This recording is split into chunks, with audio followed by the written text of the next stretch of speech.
What's going on, everybody? RJ Ochoa here from SB Nation's bloggingtheboys.com. Hope all is well wherever you are. Hope you're happy, safe, healthy. And I want to start off by apologizing. We had some technical difficulties on Sunday night. I wasn't running from you, I promise. We've got a lot to get into, and I'll explain, but let's go ahead and kind of set the stage. If you're new around here, this is the Blogging the Boys YouTube channel. I'm RJ Ochoa from Blogging the Boys, as mentioned. Talk about the Dallas Cowboys here, everywhere. You can follow me on social media, Twitter, Instagram, Threads at RJ Ochoa, TikTok, RJ.Ochoa. If you want to send me an email, you can do that too, rj.ochoa@sbnation.com, or you can leave a comment down below, and I'll do my very best to get to those. We're on the way here at the Blogging the Boys YouTube channel to 30,000 subscribers. At least we hope to be on the way. So if you haven't yet, please consider subscribing. That means a lot to us, means a lot to me, and make sure to check out bloggingtheboys.com, where you can read my written work as well as the work of our talented staff. Now, I mentioned some internet technical snafus on Sunday night. For those of you who are here all the time, you really mean so much to me, and thank you very much. But for those of you curious, normally have post-game shows, videos, episodes, whatever you want to call them, here on the channel. And recently, I've been doing live post-game shows for my friends at Bleacher Report. And I'll be doing that for the next couple of Dallas Cowboys games following the San Francisco 49ers game, which is now next Sunday with the Cowboys being on bye, and the Atlanta Falcons game the week after that. If you want to experience a live situation reaction with me, you have to watch it in the BR app. I love the BR app. This isn't a promo for that, but the goal and the plan and what we did last week, actually, following the win in Pittsburgh, was, there's a technical side of this, but, download the show and upload it here and have it serve as our post-game show. And that worked, great for the Steelers game, but ran into some technical difficulties and it was unavailable. And obviously there's a lot of, content and things that have to be created and a lot of fires that needed to be put out. So wasn't able to get that done. So I'm here on Monday. It's October 14th. It's a little bit before noon, getting ready to eat lunch as soon as I'm done with you here. But we're here to have a conversation, a lengthy one, because that's kind of where we're at. So normally I film a video the day after every Dallas Cowboys game and call it Day After Thoughts. And it serves as that. It serves that purpose. It's a moment in time where we're able to kind of reflect and think about what we just saw from the Cowboys, whether it was good or bad. Now that we've had a day, to kind of let it sit and marinate, some time to process, a night to sleep on it, whatever. So this is kind of serving as that and our post-game show. So it is a Day After Thoughts video and a post-game show all in one. It's a weird thing. We're in a weird place. We're feeling a lot of emotions. So I feel like we're feeling one primary emotion, but we're kind of making it through here as we unpack our thoughts. And so I have a lot to get to, and I hope you're comfortable. I hope you're seated. I hope you got your seatbelt on. Flash photography is permitted around here. And so let's go ahead and begin. I've written a lot already at the time that I'm sitting down to record this. And as mentioned, you can check out bloggingtheboys.com for all this. And I've written my stock report, and it's nothing but stock downs. And I've shared that on Instagram and TikTok already. And it all kind of lives under this umbrella for me. This feels like a new low. Now, I will be 35 years old soon, just for some context. So I've seen a lot of Dallas Cowboys football in my life in terms of what I've lived through, right? Romo's bobble, the Patrick Creighton moment in 2007, the Cabo thing, 2007 as a whole. I was at the final game at Texas Stadium in 2008, watching that team kind of blow it. Obviously, over the course of that season, the team, and I've talked about this before with a great friend of mine, Bobby Belt from 105 to the Fan, that was one of the most talented Dallas Cowboys teams on paper, and that they just completely and totally threw it away was very frustrating. Getting destroyed by Brett Favre's Vikings in 2009 didn't really hurt, but the 2010 season, which this obviously feels a lot like for obvious reasons, was so frustrating. And I remember that win in Houston they had just kind of it did a little bit to kind of keep the flame alive, just for Romo to get hurt, kind of coming up on the 14-year anniversary of that, and everything to feel lost, and Wade Phillips getting fired and all that stuff. The 3-8 and 8 years, I don't think that the internet was just kind of coming around in terms of being something we consumed content from on a daily basis, but losing win and in games in what was at the time week 17, 3 years in a row, to literally each of your division rivals, one of whom, doing so on the way to going to win the Super Bowl. Like, think about that. I know some of you are younger, and I know this was a long time at this point. In 2011, the Dallas Cowboys lost a Week 17 final game of the regular season. Winner gets the NFC East, loser goes home game. They lost that to the New York Giants, who went on to win the Super Bowl. A year later, they lost the same game, same circumstances, to the Washington franchise. And a year later, in identical circumstances, they lost the game to the Philadelphia Eagles. Granted, Tony Romo did not play that game. It was very devastating as well. It was also a hard thing to compartmentalize and adjust to at that moment. Those were the first 3 years of the Jason Garrett era. And we were rewarded as fans. We were rewarded a year later in 2014 when everything came together. And we hold that year that was a decade ago so near and dear to our hearts. Just for it to come, crashing down in devastating fashion with Des caught and all that stuff.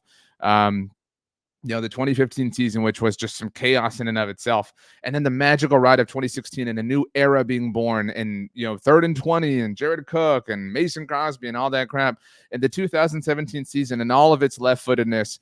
I mean, and the wide receiver by committee. I mean, like, you get the point. I'm going through a lot of things here. We've been down bad. This is different. This is very different. 47-9 was the final score. I haven't even mentioned that yet, and we're 6 minutes into this thing. 47-9 was the final score. And it should have been worse. I mean, the Cowboys were never, at any point, not for a single moment, not for a fraction of a second, an equal team with the Detroit Lions. Now I go back right now and I look at the tweets and the threads post that I had in the early moments of the game. I tweeted Dak Prescott's fully in control. CeeDee Lamb owns the Lions. And I felt those things in that moment because I was stupid. I was drunk on the moment, drunk on the moment of positivity and optimism that fuels our fandom. And then the rug got pulled out, Lucy pulled the ball, and everything fell apart predictably. Everything about what we saw, and that's why it feels like a new low. Everything that we have seen has been predictable. This team has won 3 games, and I don't want to take that away from them because wins are wins, and they're hard to come by in the NFL, is obvious in this moment. They beat a Browns team that might be the worst team in the NFL. It took all of their might, the hair on their chinny chin chin, to beat the New York Giants, and they almost lost that game. And they should have lost at the Pittsburgh Steelers, but they pulled that victory out of the jaws of defeat. So we're not talking about a team that has any point here really looked impressive, except for, again, maybe against the worst team in the NFL. And it was all predictable. The whole offseason led to this. And I know that some people wanted to believe and felt like we were being negative and we were just hating and all this kind of stuff. No, man, they got worse and they got more expensive. And what's worse about all of this, we'll get to that. I have a bit of an order that I want to stay in here, but this feels like a new low because all of those times, the Romo bobble and all these different things that have happened, it always felt like there was some level of hope. There was something you could cling to that maybe next week it would get better. Maybe next year would get better, right? There was a potential dawn on the horizon. It doesn't feel like that, man. Like it feels like we're trapped. I mean, I feel like the dude in what's the Kathy Bates movie, Misery? I feel stuck. I mean, I feel stuck, and I think you feel stuck too, because it feels like nothing is going to change. They let this happen. They made this happen. They crafted this in their lab. This was what they cooked. This was it. This was what they laid out on the menu and shopped for the ingredients for and have presented to us. And we're worthy enough of this meal. We're so fortunate that we should have the opportunity to dine on the delectable goodness that the Dallas Cowboys front office has cooked up for us. It really, really, really is amazing. Now, I have some more kind of general thoughts, but I want to talk about the game for a moment here and say that Dak Prescott was not at his best. And look, I am somebody, if you follow me and pay attention to the material and the content that I create, has defended Dak Prescott and feels that he was worth paying, obviously understanding that the price tag that was ultimately reached. And this has not been a great season for Dak Prescott early on. And multiple things are true all the time. We say this is a common theme and a mantra that I live life by, not just analyze football. Multiple things can be true. It could be true that Dak Prescott was not at his best. That's the most important thing to say, because the haters of the people who support Dak Prescott, so therefore the Dak Prescott haters, they'll come out and be like, it's always something. It's always got to be an excuse. Dak was very bad on Sunday. Here's your moment. Dak was very, very, very bad. Dak was really bad last week in Pittsburgh, and the Cowboys almost lost the game because of it. He pulled it off at the very end, and good for him, but they were in that hole because he dug it himself, right? Now, he had one of the shovels on Sunday. And look, to be clear here, Dak Prescott is the quarterback of the team, and the rules and the expectations of the quarterback of any team, let alone this team, are not fair. They're not fair. They're stupid and they're dumb and they're silly, and people live in that world, and that is unfortunate, but that is the reality here. We didn't make the rules. We didn't set the stage. This is the way that this ultimately kind of goes down. So Is it ridiculous that Dak Prescott gets, measured to these unrealistic expectations in ways that other quarterbacks don't? Yes, but we know that. We can understand it and we can contextualize that. I don't have an issue with that. But Dak Prescott was very, very, very bad. Understood. Beyond that, not making up for that, a separate point, a multiplicity point. The dude has nothing to work with. I mean, it's CeeDee Lamb, and who knows what's going on right there right now. I mean, I'm not like willing to buy that there's like chemistry issues or anything like that, but I'm not willing to buy that everything is cool. Like it kind of feels a little bit strange right now. And I think it feels strange because we're on edge for obvious reasons. And so it makes this feel even more intense than it probably is. But he's got nothing to work with, man. I mean, he's got no offensive skill positions, he's got no running game whatsoever. The defense is in just an unbelievably bad situation. The head coach is doing him no favors. The play caller is doing him no favors. The front office is doing him no favors. So he is swimming upstream in a lot of ways. Now, he's not doing a very good job of swimming. We can all acknowledge that as mentioned, but my goodness gracious, this was just, and on the Dak thing, I don't have an issue when players say things. Obviously, they should say things. They should speak, openly. That's absolutely the case. Dak, though, had the quote, what was it now, 3 weeks ago when the Cowboys lost to the Ravens and they had their cute little comeback. He said, "Jump off if you want." I respect internalizing that moment and internalizing that emotion and saying like, hey, we're just going to we're going to lock down as brothers, as teammates, and we're going to fight. And to their credit, they won 2 games in a row right after that. Granted, they were against some teams that we think are subpar, and we don't want to give them full credit for that, but I will give them full credit for that. Dak also had a quote, and I talked about this at the time at training camp, because, shocker, this was a super toxic offseason for the Cowboys, where he said, you know what, people need to let that go. Fans need to let that go. And I'm paraphrasing now, so please don't take this as his exact quote, but said, we probably, took it way harder than any fans because, we play for the team. And that's true. Like, dude, we're not denying that. Like you play for the team, we don't. So on some level, yes, you took the loss harder. But to act like, it feels like trying to minimize the way we feel. And that I would push back against, because this was my team and your team, whoever you are, way before it was a lot of these people's teams. Now, a lot of these guys grew up rooting for the Cowboys, and they, I'm not trying to generalize or put everybody in one box, but we don't have to let anything go.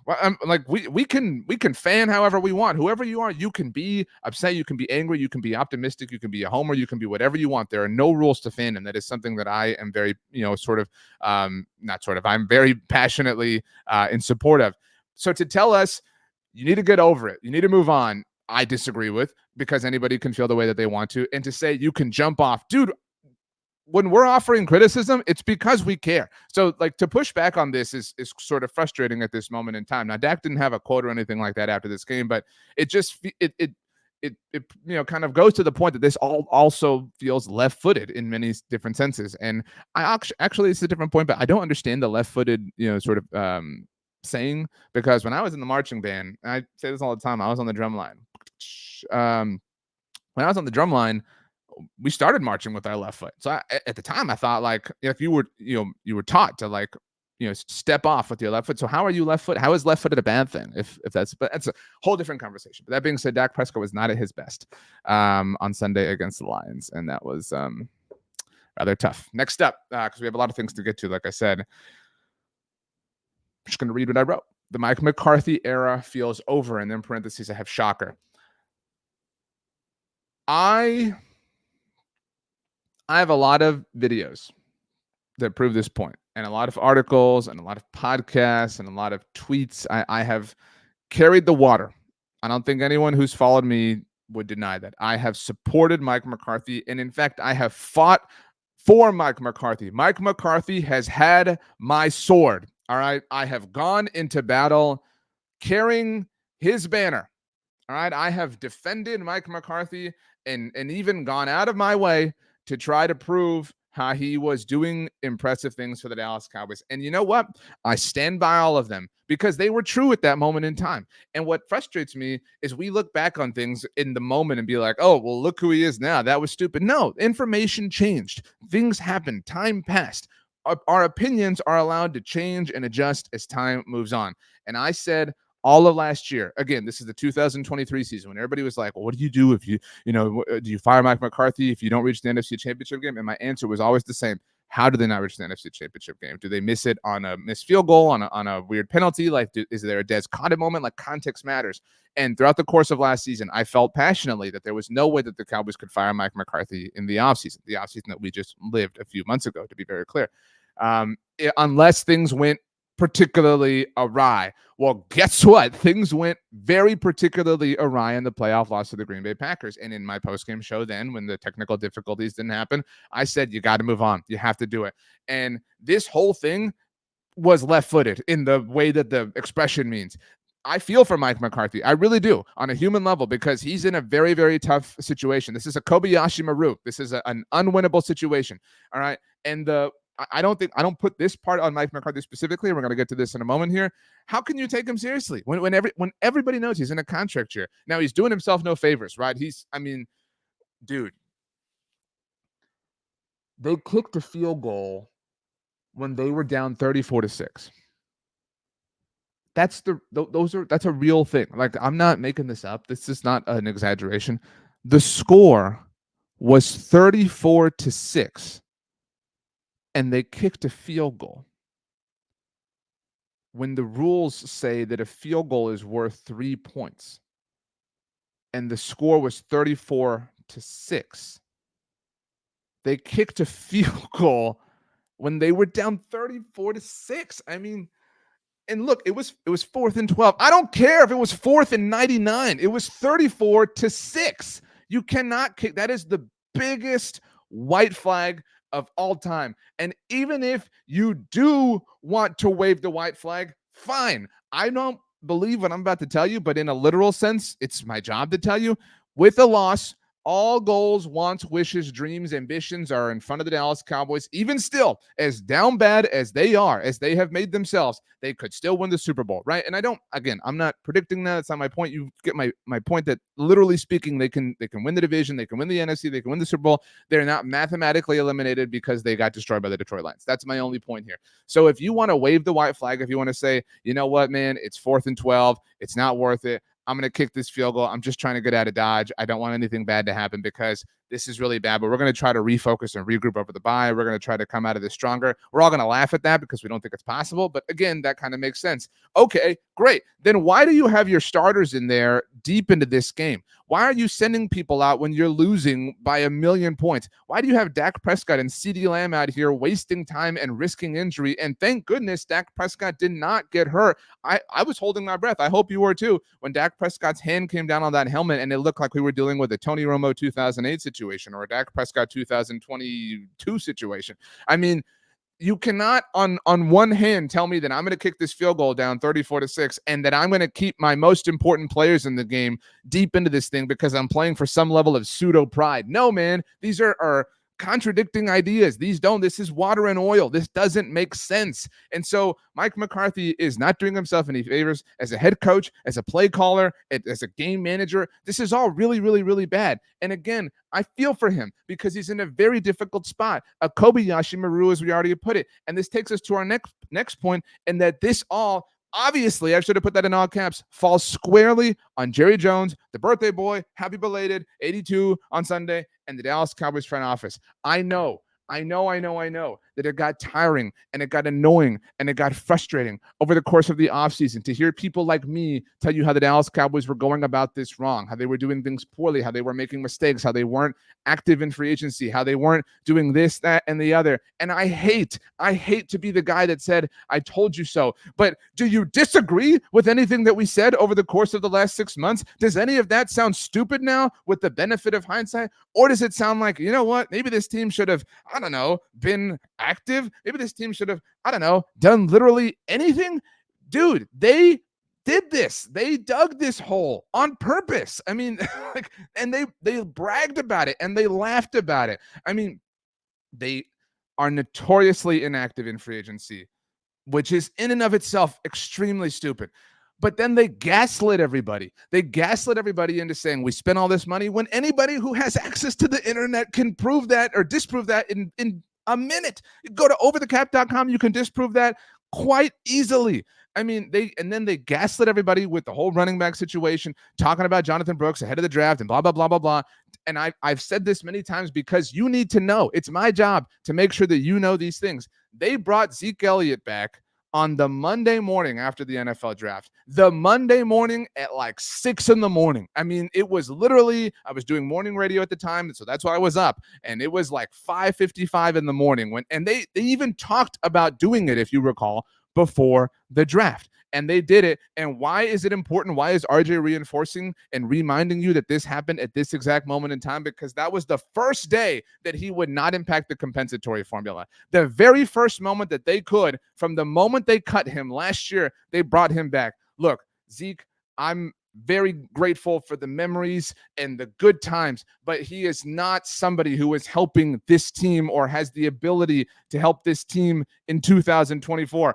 I'm distracted because I'm looking for something to share with you on my Twitter. Let's see. Let's get this up here right now. Share screen.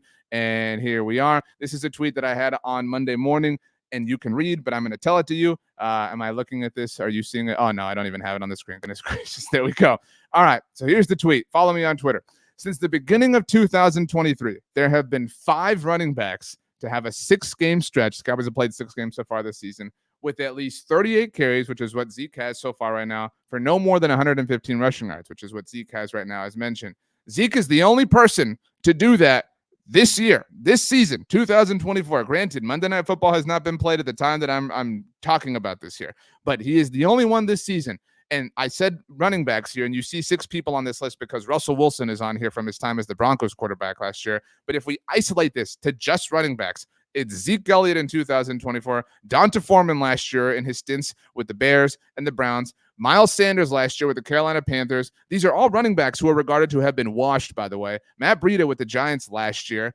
And the dude who many of you, and I'm not saying this is an attack, but the dude who many of you believe is the answer in Dalvin Cook. All right. He did it last year for the Jets, Dalvin Cook. And there are so many of you who believe that the Cowboys are keeping some dude, in the wings, whatever the case may be. And it may be better. I mean, it may, I don't know. I mean, I really doubt it, but it may be better with Dalvin Cook in the fold. I just cannot believe that it will. And I don't know that we're ever going to get to see him, because getting to see Dalvin Cook would mean that the Cowboys are going to have to make Zeke Elliott a healthy scratch. And I don't believe that they're willing to do that. And why don't I believe that they're willing to do that? Because this is the same team who 5 years ago let Jason Witten walk out of the broadcast booth and come in and start for them at tight end. And that isn't an attack on Jason Witten either, but rather a point to prove to you how when they like their guys, they like their guys. If you're one of their guys, you get different treatment. You get to be prioritized in certain ways. So we're seeing that play itself out right here. But this is quite literally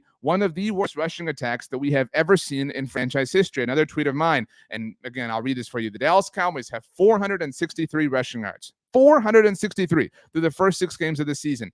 This is the second fewest amount of rushing yards that they have ever had through the first 6 games of any season in Dallas Cowboys franchise history. And as somebody put it on Twitter to me, many of you put it on Twitter to me, when you are comparing yourself to the 1989 group of Dallas Cowboys teams, you are not in good company. That is the only team to have a worse rushing performance through the first 6 games of a season than the team that we are currently privileged enough to watch on a week-to-week basis. It is unbelievable. I'm so sorry that the Zeke thing is not working. I know that there are a lot of you who wanted to believe that it could, who wanted to let the nostalgia wash over you when the Cowboys brought him back. Like I said, the literal moment that they could. But there is nothing but an overwhelming, an avalanche of data and evidence to prove that this was broken from the jump. And once again, they wanted to Sinatra style this, and they wanted to do it their way and get their guy in Zeke Elliott and ignore. I know that we're obsessed with Derrick Henry, but they ignored Derrick Henry, Devin Singletary, Austin Eckler, Tony Pollard. I mean, all Marshawn Lloyd, Braylon Allen. Pick whatever draft prospect you loved. They threw away that 4th-round draft pick. We don't have to relitigate that mess because we're relitigating a lot of things as is. They did what they did on purpose. This was what they wanted. This whole thing, this disaster was literally the way that they obviously envisioned that it would have worked out, but they wanted to do it like this, and these are the consequences, and they don't want to do anything to change it, like putting curtains up to look. If one more person If one more person tells me that the Lions had to deal with the Sun as well, I'm going to scream. I'm going to lose it because the Lions had to deal with the Sun. That's true. I'm not blaming the Sun for the Dallas Cowboys losing 47-9. You Lions fans, dude, enjoy. Drag us. I will give you many. I've got a list, all right? I've got a list of things that you can use to drag the Dallas Cowboys. There is not a single Cowboys fan out here who is saying that the Cowboys lost this game because of the Sun. All right. If you want source material, I'm your guy. I'll help you drag this team. In fact, the team will help you drag this team because the stadium tweeted out a graphic celebrating the whatever it was, 93,000 people that attended this fiasco and had the audacity to blur out the score. And look, we create graphics all the time at Blogging the Boys. We have to share them. We had to share a graphic, the final score graphic, 47-9. You think that's fun? It's not fun. All right. But you do it because those are the rules. Those are the rules. You lost. You have to live with that. When the Cowboys beat a team, we expect them to have to share their graphic and to be able to go make fun of them. That is the way that sports work. You cannot duck and hide from this, and you cannot pretend that things you did not like or aren't comfortable with didn't happen or don't exist. So stop blurring this stuff out. And what's worse is it was revealed on Monday morning that they blurred out the score from the Ravens game. Dude, there is a larger effort to block out the score being seen inside of AT&T Stadium than the Sun, to get back to the point. And again, I'm not blaming the Sun. I don't think the Cowboys lost this game because of the Sun. This isn't a new thing, though, for those of you. I had all these people responding to me on threads like, now it's the Sun's fault. No, this Sun thing has been a problem for a decade. I mean, we have been complaining about this Sun forever. And that is our point. Our point is not that the Cowboys lost because of the Sun. Our point is that this has been a literal issue that literal players have complained about, opponents as well. And this has existed for over a decade. And the team has done nothing about it, despite the fact that when Taylor Swift rolls into town, or the Final Four, or Monster Truck Jam, or whatever indie race thing is happening, they will put curtains up. But when the thing happens in the building that the building is designed to have happen in it, they don't do it. It's the dumbest thing of all time. And we have to sit here and accept that. And that's a frustrating thing. And I lost my cool there for a minute. Let me calm down. Wow. Carbonated water is not the best thing to drink when you're kind of like doing this. It's tough scene. All right. So if it isn't obvious, I've been pushed to a bit of a limit. I think you've been pushed to a bit of a limit. All right. That's what this whole thing was about. And I'm very sorry because I'm sure, and it touches me greatly that you were looking for the postgame show. A lot of you reached out, and it really does warm my heart. And I'm really so blessed to have the job that I do and the followers that I do. You all mean a great deal to me. And that's why I'm very frustrated that the technology didn't work. And that's why I wanted to make sure you got a proper video today on Monday to be able to kind of sort through all of this. So we're down bad. And it's frustrating. And everything is tough. And I don't use this word lightly. It's very toxic, right? Like I don't know how you experience your Dallas Cowboys fandom. You include me in Blogging the Boys, and for that, I'm eternally grateful. My family's eternally grateful, and that this is the life I get to live is very cool. And the high school version of myself who experienced those heartbreaks we talked about earlier would never believe it. So I don't know how you experience the fandom outside of consuming the content I create. Maybe you have friends who are Cowboys fan. Maybe you're alone in that. Maybe maybe your friends are fans of a different team, whatever. Maybe you have family members. Maybe you got group texts, group chats, whatever. You get my point. But if you exist on the internet and you're interacting with other Dallas Cowboys fans, I don't think it would shock you to say that it feels rather toxic, right? That there's a high level of toxicity surrounding this team in this current moment. And it's important to say, as frustrating as it is to say, because this is important to remember. And I want us to remember this moment. Today is October 14th. And it was before the game, we tweeted out from our Blogging the Boys handle how we asked how you were feeling. We said, option 1, do you think the Cowboys are going to win? Option 2, do you think the Lions are going to win? Or option 3, did you say all week that the Lions were going to win, and now that game day's here, you let the emotions change your mind and believe the Cowboys are going to win? And everybody answered number 3, right? And we're all guilty, right? Hand up. We're all guilty of that. We've all lied to ourselves because we let the emotions take over. And that's sports. That's life. But in a similar way, I'm saying this to say, I'm reminding you of this. I'm reinforcing this so that when we get to March and Jerry Jones goes on 105 through the fan, or the new coach or whoever speaks at the combine, that we don't fall into a lull, that we don't let this crap go forgotten. We have to remember this. We have to remember that what we're experiencing here, this dysfunction, this chaos, was, as we've said already, by complete and total design. They did this. They did this. And I've said versions of this before, but one of the most annoying things to have brought up, and this happens to us as Cowboys fans because people, when they play the Cowboys, they get to make the same jokes, right? And we're well aware of that. So anytime, another team laughs at the Cowboys' expense, which is pretty common now, we have to hear in this moment, in this season, like, what about All In? Dude, All In was the most annoying thing of all time, but it was one of those gaslighting things. It was one of those pushing of, I don't even know if it was a pushing of agenda, but what I'm exhausted of and what I'm tired of and what I'm sick of is people trying to explain what these things mean to me. People trying to say there was this, like, there were, I don't know, there were dissertations written on, well, here's what All In really meant. Maybe he really means this. You want to know what I think? And again, I've said versions of this. I think that All In, whatever, was just a thing that Jerry Jones said. It was just a thing that he said one day because he felt like saying it. And did it line up with what the team was going to wind up doing in free agency? Who cares? Does something he say contradict something he has said or done in the past? Doesn't matter. These are just things that he says. And we're seeing that play itself out over and over and over again. But the things that he says have extreme power and have extreme influence, and they get brought up over and over again. And the reality of the things that he says is that there are some people who believe them. And there are some people who believe that the Cowboys could not afford Derrick Henry, or that they're just these poor Cowboys. They're so stuck. The mean Dak Prescott and CeeDee Lambs of this world. They're just taking all the money, and the poor Cowboys are just really, I really feel for them. It's really tough to be them right now, guys. Come on.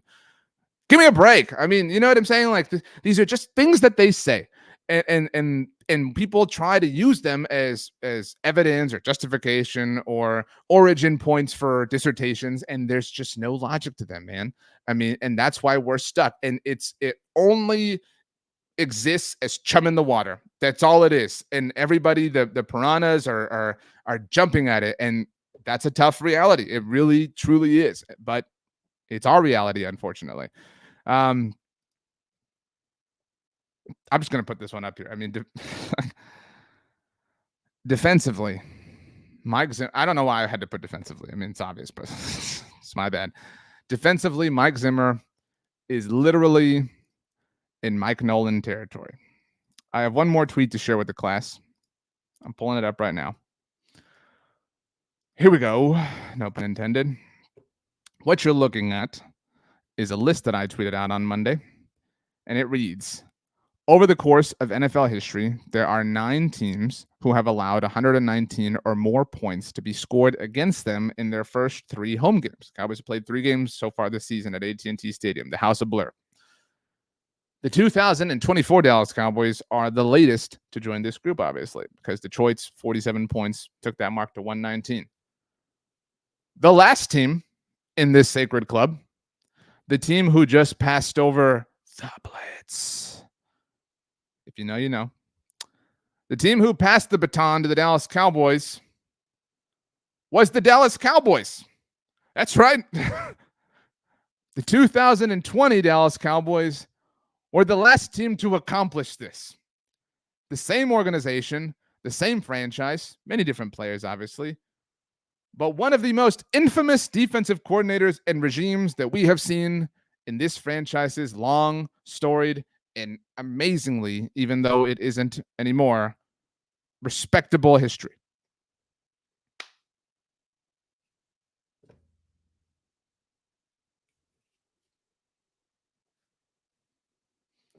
Look at the final records. That was what a lot of people noticed when I tweeted out. Look at the final records of these teams. Now, in 2020, obviously, Dak Prescott was hurt, and that changed the calculus significantly. Dude. it's bad. I mean, it's bad. Like we're getting deeper and deeper and deeper to the place where you can no longer defend it in any way or say defend it in saying like it's a really small sample size, whatever. And I really don't like, and I can't remember if I've said this already because it's almost 35 minutes now. Um, I don't like to be I told you so person. I don't like that. And because I think I told you so is kind of what I said I didn't like earlier. I don't like that information changes, right? Like, and sometimes we have opinions and sometimes they wind up being right, and very often they wind up being wrong. Like I said, go look at my tweets about how CD Lamb owns the Lions. I was never moved by the Mike Zimmer hire. And we talked about their guys, right? I've brought this up many times, not to be an old record, not to beat a dead horse, but to keep the information known so that we don't forget. The North remembers, all right? What I'm about to tell you isn't an exaggeration. It isn't a joke. It isn't over dramatized. It isn't whatever. It's not said for dramatic effect. It isn't exaggerated. It is just the literal truth. The Dallas Cowboys, after Dan Quinn left for the Washington Commanders, good for him. It was reported nationally by all sorts of people, all sorts of NFL insiders, that they were going to interview Mike Zimmer for the job.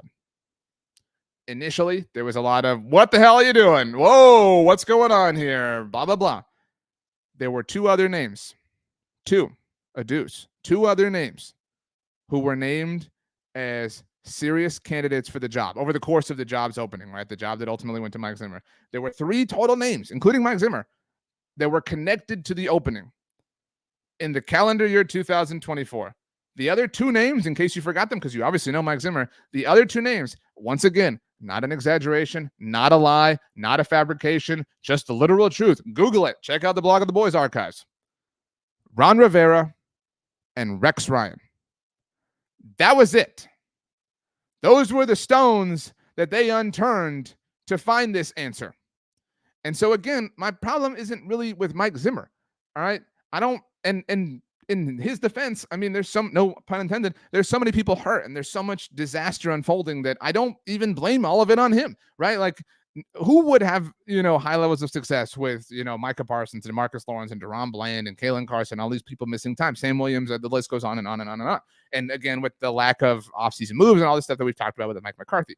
But that being said, this was a convenient thing. This was the path of least resistance. This was,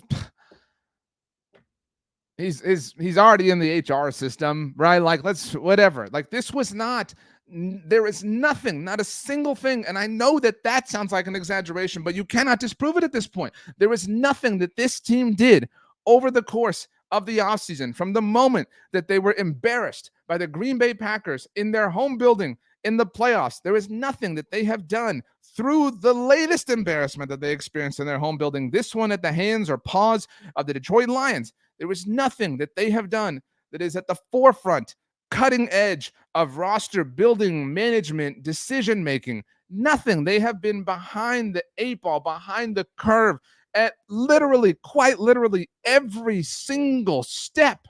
It has been pure, total reaction that is so slow and so dysfunctional that one of the only things with more success in it as far as movement is their own rushing attack.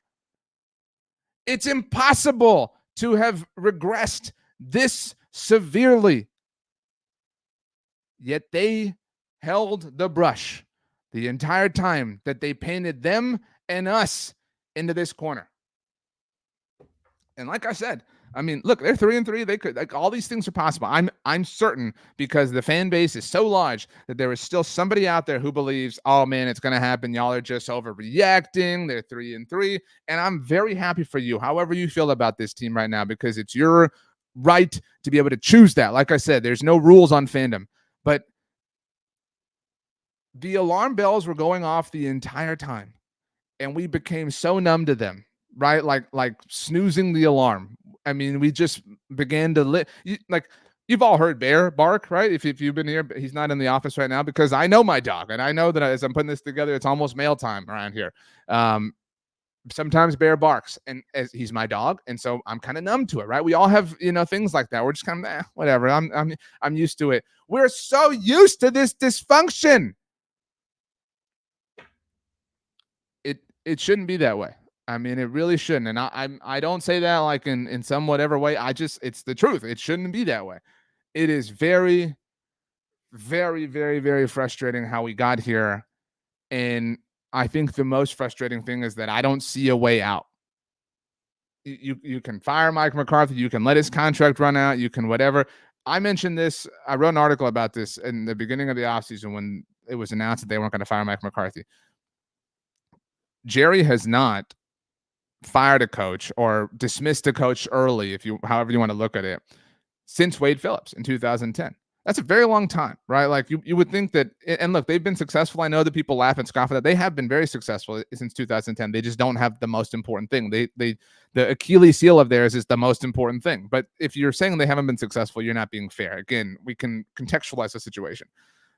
But that being said, Jason Garrett was allowed to have his first contract with the Cowboys run out through it ran out through the 2014 season, and they obviously went 12-4, and Dez caught all that stuff, and he earned an extension, and then he was allowed to have that contract run itself out. They never fired him. I don't think they're going to fire Mike McCarthy. Who knows? Whatever. But I mean, it shows just complete and total acceptance of whatever. It's like the all-in thing, it's just floating in the wind. It's just, hey man, whatever. We'll figure out how we feel later. Right now, it's not important. To see the blurred graphic, we got like 95,000 people in the building.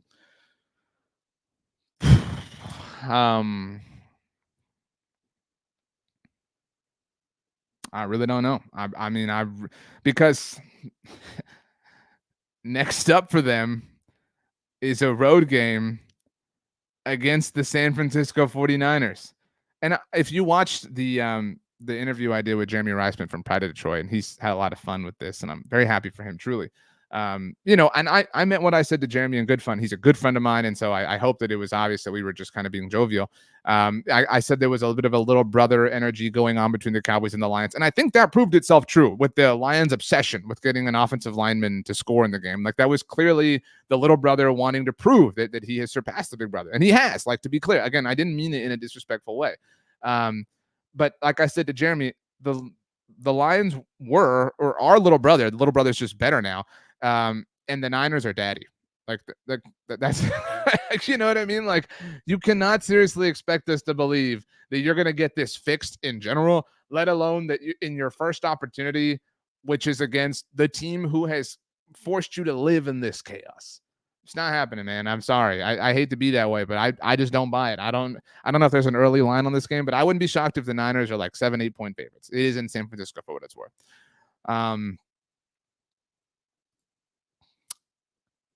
Wild times. If you haven't yet, please subscribe here to the Blog on the Boys YouTube channel, because look, the team may be what it is, but we will continue to do our jobs at the highest level possible. At least that's my goal, right? That's I hope I'm doing that.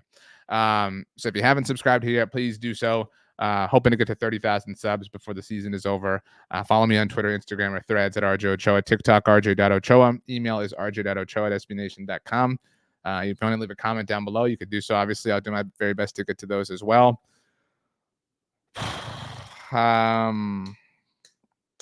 We've been down bad before. There's no question about it. There's zero question. I can think of many times, like I said at the very beginning of all this, I can think of a lot of instances in which, it was really bad, right? It really fit. There's Bear on cue. It's the first time it feels kind of, maybe it's like when The Office started to kind of stink, right? Like, maybe it, kind of, like, oh, this really is the end. Like, like we're just kind of stuck here, right? Like, it kind of, but at least that did end, right? And we were able to kind of appreciate it. And maybe this era will end, and Mike McCarthy will have a different, won't be around next year, and there'll be a different coach. Maybe we'll convince ourselves that that is the answer. But we've lined up for the field goal so many times with Lucy. I know that's a tired analogy, but it's tough. I mean, and the further we get from the franchise's glory days, the harder it is to believe that they're closer to reviving them. So I really hope you have a great day. It's football, it's fandom, and we can put it in its place. And I hope you have a great whatever you got going on. I'll be here tomorrow. I'll be here tomorrow to talk about this team a little bit more. Yeah, I love you. Whoever you are, I love you, and we love this team. That's what we have in common, and I'm grateful for that. So, thank you so much, everybody, for hanging out. My name is RJ Ochoa, and yeah, see you next time.